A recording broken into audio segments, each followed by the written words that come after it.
La fe, aquella creencia que no requiere evidencia ni demostración extraordinaria para explicar entes o sucesos extraordinarios. Aviso. Este escrito es para personas libres de dogmas religiosos. Si eres un religioso sin poseer una base mínima de apertura mental, por favor trata de no leer lo que sigue, ya que podré herir tus sentimientos, lo cual, no es para nada mi intención. Solo escribo mis creencias como un deísta más, de entre tantos. ¿Qué es la fe? ¿Cuál sería la respuesta extraordinaria para esa pregunta extraordinaria? La palabra fe, proviene del latín, que significa fider, confiar. Y desde mi punto de vista, la fe se encuentra directamente relacionada con la confianza depositada sobre algo o sobre alguien, respecto de los que estamos totalmente seguros de que existen pruebas extraordinarias que nos darán respuestas, igualmente de extraordinarias, respecto de aquella fe, puesta sobre ese algo o un evento, un sujeto o un objeto, o sobre ese alguien. La fe mueve montañas, expresa un dicho muy extendido por el mundo entero. Pero, ¿qué tipos de montañas mueve la fe? Algunos de ustedes, a estas alturas, podrán estar respondiendo aquella pregunta, mediante el siguiente pensamiento: sí, la fe mueve montañas. Pero de dinero. Con lo cual, en parte, estoy de acuerdo, debido a que, la fe que no se deriva de la confianza virtuosa hacia algo o hacia alguien, la única manera de mantenerla viva es mediante la acumulación de adeptos a ella. ¿Y cómo se acumulan adeptos? Como históricamente se lo ha hecho, y que es hacer creer, bajo pena de recibir un cierto castigo divino in aeternum, a un grupo masivo de personas, que sus acciones, sus pensamientos, sus actitudes, sus vocaciones, sus desengaños, sus hipocresías, sus miedos, sus esfuerzos, sus trabajos, sus amores, sus familias, sus odios, sus rencores, sus destinos, sus desdichas, sus vicios, sus conquistas, sus felicidades.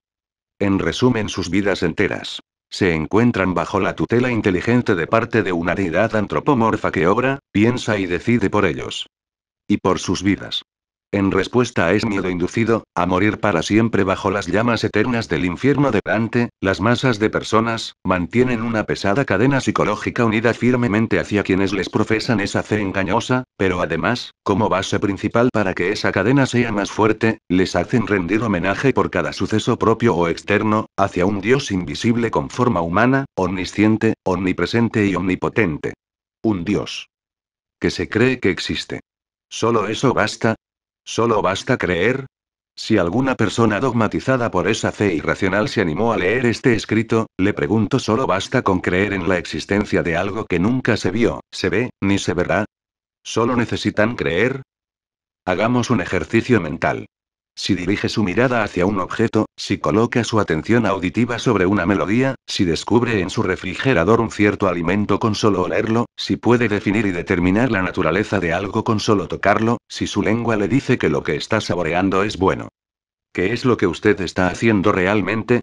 Simplemente, como podrá coincidir conmigo, se encuentra percibiendo por medio de sus sentidos, la propia realidad que lo rodea, pudiéndola definir casi con precisión, qué tipos de objetos componen esa que es, su realidad, por lo que, nada más y nada menos, se halla aplicando una básica forma del método científico, el cual se basa en dos columnas fundamentales y que son la reproducibilidad y la refutabilidad.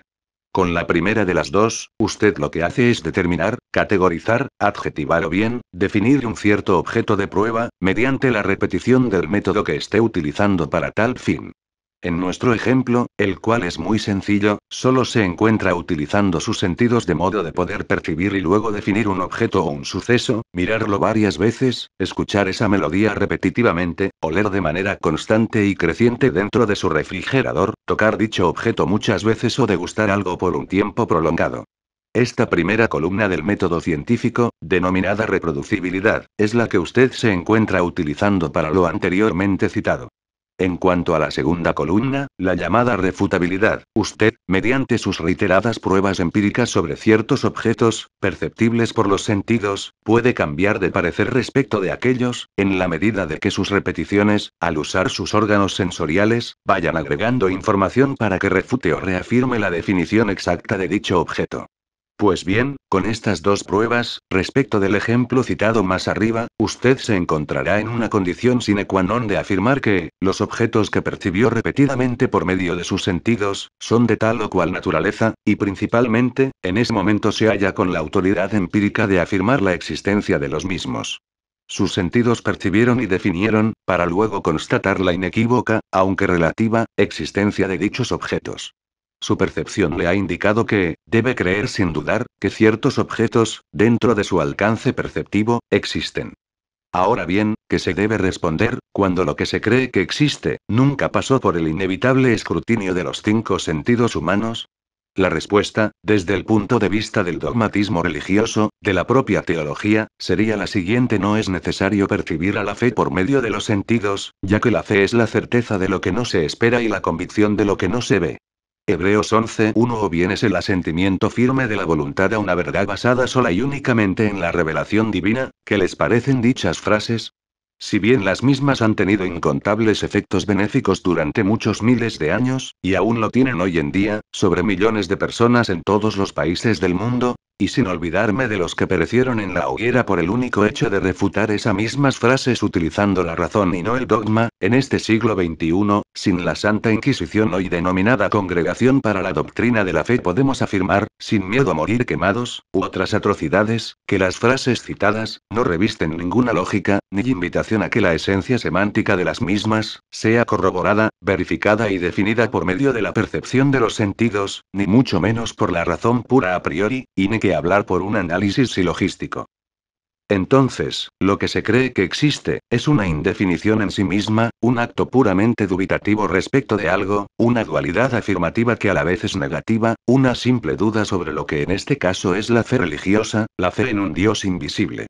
El afirmar yo creo que Dios, y por ende la fe, existen, se corresponde con una actitud dual sin fundamento empírico, revestida de una ambigüedad tal, de que, siempre que alguien pronuncie dicho pensamiento, se estará mintiendo a sí mismo, adentrándose en el escabroso y peligroso terreno del autoengaño, de la falta de seguridad en dar una verdadera y razonable respuesta, y nótese que escribí la palabra una, del pequeño sabor amargo que queda en lo más profundo del pensamiento dogmático, de que pueda existir una mínima posibilidad de estar en el lado equivocado de esa dualidad, en el negativo, y tener que despertar un día, hacia una nueva espiritualidad sin un Dios invisible y sin una fe en él, y que inevitablemente tendrán que dirigirla hacia los hombres, en tanto que su universal, o sea, hacia sí mismos y hacia los demás, en lugar de mantener esa confianza en una deidad imperceptible y externalizada durante miles de años, por la acción ególatra de aquellos que necesitan mover ciertas montañas. El afirmar yo creo en algo no habilita a ese algo para autoasignarse propiedades con el objetivo de existir. Para que algo pueda existir, es decir, ser definido, adjetivado, conceptualizado, delimitado, etc., únicamente el ser humano es el que tiene la posibilidad de usar la razón para ello. Ese algo, en tanto que ente incognoscible e imperceptible, no es capaz de definirse, de adjetivarse, de conceptualizarse y de delimitarse a sí mismo, ya que ese algo se corresponde a un objeto conceptual, receptor de la creencia de su existencia, y no así, de la existencia de su creencia, o sea, y explicando esto último, de verificar, con nuestros sentidos, sumados al uso de la razón a priori, y sin olvidarme del método científico, de que ese algo exista para luego creer en él. Recordemos que, el hecho de solo creer que existe algo, no determina la existencia de ese algo. El creer que Dios y la fe existen, no determina la existencia de ellos. Algunos me han propuesto lo siguiente: ¿y de los milagros qué piensas?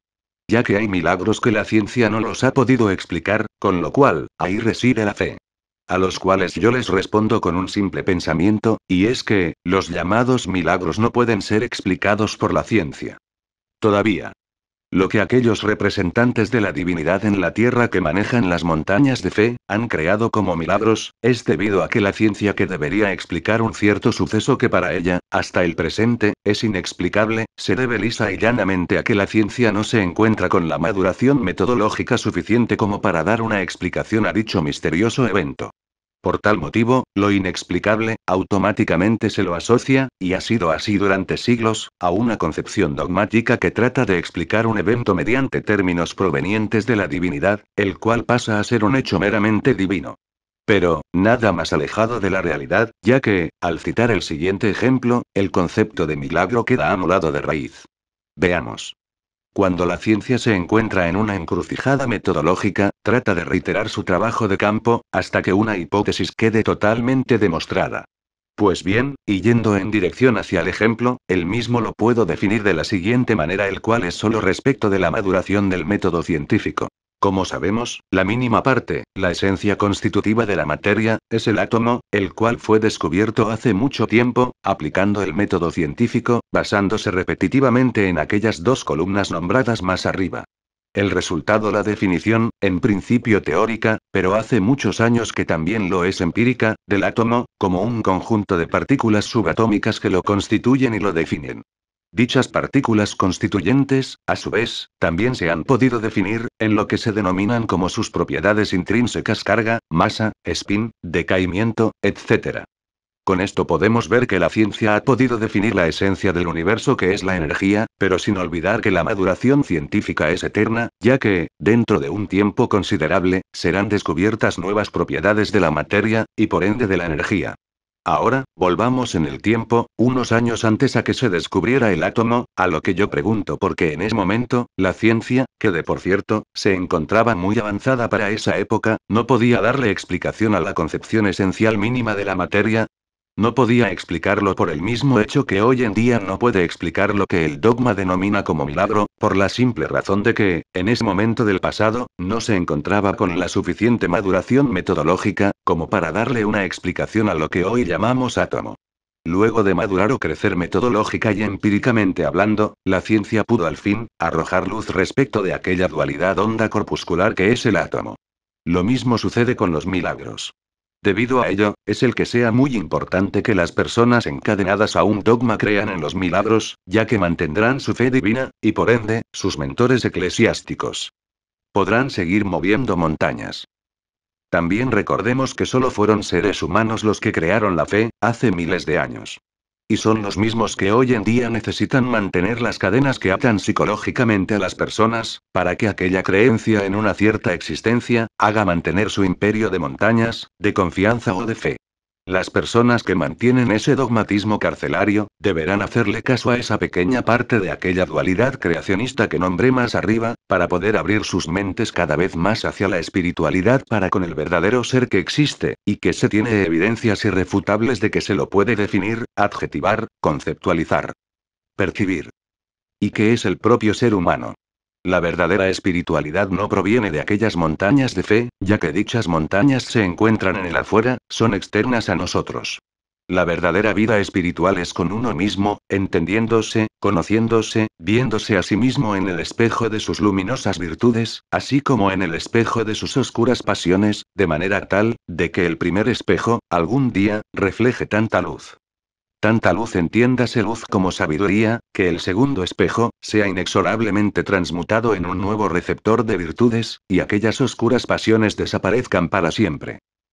Tengamos fe, confianza, creencia en lo que existe, y no en lo que otros nos han dicho, o nos dicen, o nos quieran hacer creer, que existe. Tengamos fe en nosotros mismos, como individuos, para luego tenerla hacia los demás.